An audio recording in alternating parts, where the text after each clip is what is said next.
So I want to know, what did you learn in 280 miles? I mean, that blows my mind, man. Some people won't scout that much in their entire career as a hunter. And so what are some things you learned scouting 280 miles? I don't want to be like a one-hit wonder type hunter, like one system. You know, you get like a fisherman that's really good at like top water or crankbaits, and that's all he does, and that's what he relies on. I want to be more consistent, and I think consistency comes with knowledge. So I want to really challenge myself to go out and hit all these terrain types, like hill country, marsh, farmland, mixed ag. They're all a little bit different. So I just got out there and covered all types of different terrains ones I'm not even used to, just to learn all the bedding setups, how they're moving through. And then you also learn that there's just a lot of stuff guys key in on that's just a waste of your time. Like that buck's never going to be there in daylight. You might hit it like a big giant rub out in the middle of open hardwoods, and like that buck's probably hitting it once and he's gone. Like he's never going to be there in the daylight. Just learning deer behavior, how the bucks move. A mature buck is a totally different animal than a doe or a younger buck. They move totally different. They key in on different things.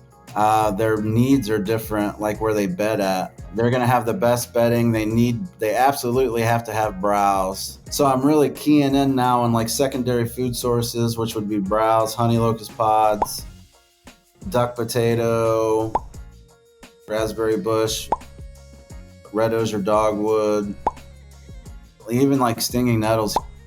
And they're kind of browse like soybeans, so when you're walking through, you can check them.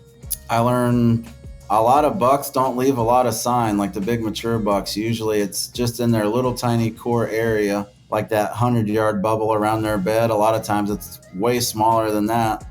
So you might hit something a couple 100 yards away that he left, but I don't think it's going to lead you to the promised land unless you really key in on like that little bedding area where he's at. And that's where he's spending most of his time, which is going to have browse. It's going to set up for like the wind.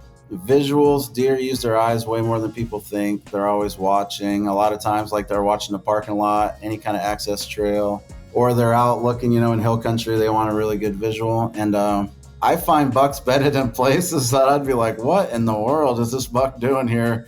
But then when you get in the bed and you look around, I mean, it makes total sense why that buck would be there. But it's not the traditional buck bedding that you would expect. Like, there's no cookie cutter thing. Like every buck has its own personality. Like you and me are totally different people. We're going to act different, live differently. So deer's the same way. All bucks are different.